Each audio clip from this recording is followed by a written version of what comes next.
வாரம் காவல்துறை சார்பாக ரைடு போய் அப்பப்போ அழிச்சிட்டு வந்துட்டு தான் இருக்காங்க. ஆனால் இப்போ கைது செய்யப்பட்ட குற்றவாளிகள் வந்து பார்த்தீங்கன்னா இவர் வாங்கி விற்றதாகவும் அவர் சார்ந்த இன்னொருத்தவரையும் அவர் சார்ந்த இன்னொருத்தரும் போய் இப்போ மரக்கான வரையுமே போயிடுச்சு. ஸோ இது ஒரு செயின் லிங்காக தான் போய்கிட்டு இருக்கே தவிர இது வந்து ஒரு இண்டஸ்ட்ரியலிஸ்ட்கோ அந்த மாதிரி போகக்கூடிய ஒரு மெத்தனாலுக்கு ஒரு ஸ்பிரிட் இருக்கிறது விற்கிறதுனால வரக்கூடிய பாதிப்புன்னு சொல்கிறாங்க. ஸோ இந்த கல்வாய்மலை பகுதியிலிருந்து வரக்கூடியது இல்லைன்றாங்க. இப்போ போலீஸார் வந்து இங்கே இருக்கக்கூடிய சாராய வியாபாரிகளை இன்னைக்கு அரெஸ்ட் பண்ணி வரதையும் ஒருவேளை மாற்றாக அவர்கள் நோக்கி உண்மையால் போகிறாங்களா இல்லை கண் துடைப்புக்காக அவர்களும் சேர்ந்து கைது செய்கிறாங்களா? இல்லை, ஏதாவது கல்வராயன் மலையில் அங்கே பழங்குடி சார்ந்த மக்கள் வந்து 40 ஆண்டுகளுக்கு மேலாக அங்கே கள்ளச்சாராயத்தை காய்ச்சிட்டு இருக்கிறாங்கன்னு எல்லாருக்கும் தெரியும்.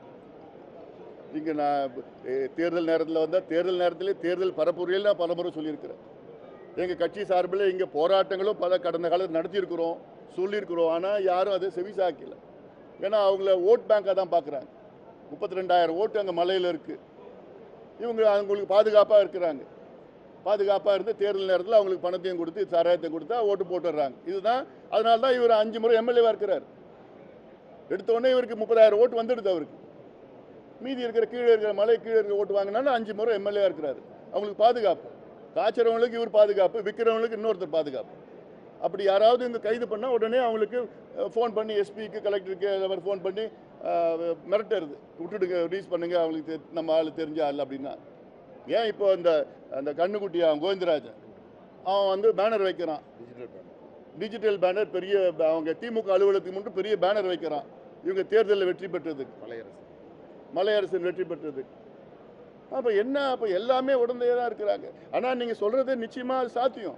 அது மரக்காணம் அந்த பகுதி இந்த பகுதி எல்லாமே பாண்டிச்சேரியிலேருந்து வந்து அதெல்லாம் கலந்து விற்கிறது, இது ஒரு பெரிய ஒரு தொழிலாக நடந்து தான் இருக்குது. அரசுக்கு, அதாவது காவல்துறைக்கு தெரியாமல் யாருமே கள்ளச்சாராயம் காய்ச்ச முடியாது, காவல்துறைக்கு தெரியாமல் யாரும் கஞ்சா விற்க முடியாது.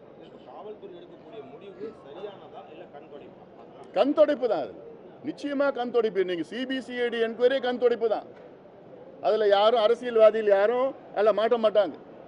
சும்மா ஒரு 10 பேரை அவங்க கைது பண்ணி அங்கே போவாங்க இங்கே போவாங்க அப்படின்னு சொல்லிட்டு ஒரு 10-20 பேரை கைது பண்ணுவாங்க. யார் விற்கிறவங்க? கஞ்சா எப்படி பண்ணுறாங்க? கஞ்சா தெருவில் விற்கிறவங்கள ஒரு 10 பேர் கைது பண்ணுறாங்க. அதான் கஞ்சா 2.0, 3.0, 4.0, 5.1 சொல்கிறாங்களே. நாங்கள் 4000 பேர் கைது பண்ணோம். 4000 பேர் யார்? தெருவில் விற்கிறவன். அவன் சப்ளை பண்ணுறவன் முக்கியமானவன், அவன்லாம் யாரும் கைது பண்ணுறது கிடையாது. அவன் எங்கேருந்து வருது, எங்கே பண்ணுறான், அந்த மலையிலேருந்து பண்ணுறாங்களா இல்லை வெளிநாட்டிலேருந்து வருது, அதெல்லாம் கிடையாது. அதனால் தமிழ்நாட்டில் பார்த்தீங்கன்னா குடிகார நாடாக மாறி இப்போ கஞ்சா நாடாக மாறிடுச்சு. கஞ்சா மட்டும் இல்லை, போதைப் பொருட்கள் அபின், காக்கேன், ஹெரோயின், எல்எஸ்டி என்னென்ன அமெரிக்காவில் என்ன கிடைக்குதோ தமிழ்நாட்டில் வித்துட்டு இருக்கிறாங்க. இது நான் முதலமைச்சர்கிட்ட பல முறை சொன்னோம், பல போராட்டங்கள் நடத்தினோம். அதை பற்றி கவலைப்படுற மாதிரி இல்லை. முதலமைச்சர் ரிவ்யூ பண்ணுறார். அன்றைக்கி பார்த்த முதலமைச்சர் ரிவ்யூ பண்ணார். போய் அங்கே சொல்லி உங்கள் தொகுதியிலே உங்கள் எஸ்பியை கூப்பிட்டு வச்சு உங்கள் மாவட்டத்தில் கஞ்சா யாராவது வித்தாங்கன்னா நான் உங்களுக்கு சஸ்பெண்ட் பண்ணுவேன் அப்படி சொல்லணும். அப்படி பண்ணணும். அப்படி தான் பயம் இருக்கும். ஏன்னா எல்லாத்துக்கும் யாருங்க நான் பார்த்தேன், அந்த ஆலோசனை பார்த்தேன். அந்த ஆலோசனை சும்மா உட்காந்துக்கிட்டு ஒரு சொன்னார், நடவடிக்கை எடுங்கன்னு படித்தார், அவ்வளோதான். அது ஒரு ஆலோசனை. உணர்வுபூர்வமாக கோபமாக இருக்கணும். நான் உட்காந்துருந்தேன்னா நான் சொல்லுவேன், எஸ்பியை கூப்பிட்டு வச்சு அடுத்தது 1 வாரம் டைம் க்ளீனப் பண்ணுங்க, 8வது நாளில் நீங்கள் பண்ணலன்னா நீங்கள் சஸ்பெண்ட் பண்ணிவிடுவேன். நான் எங்கே ஏதாவது கண்டுபிடிச்சா சஸ்பெண்ட் பண்ணணும்னு சொல்லணும். அந்த பயம் வரலையே யாருக்கும். இந்திய அளவில் டொபாக்கோக்கு எதிராக செயல்பட்ட ஒரு மிகப்பெரிய ஒரு லீடராக பார்க்கப்பட்டவங்க. இந்த வட மாவட்டம் ஃபுல்லாக இவ்வளோ பெரிய பாதிப்பு இருக்குது. ஆனால் இந்த வட மாவட்டத்தில் பெரிய அளவில் ஒர்க் பண்ணுறது பாமக.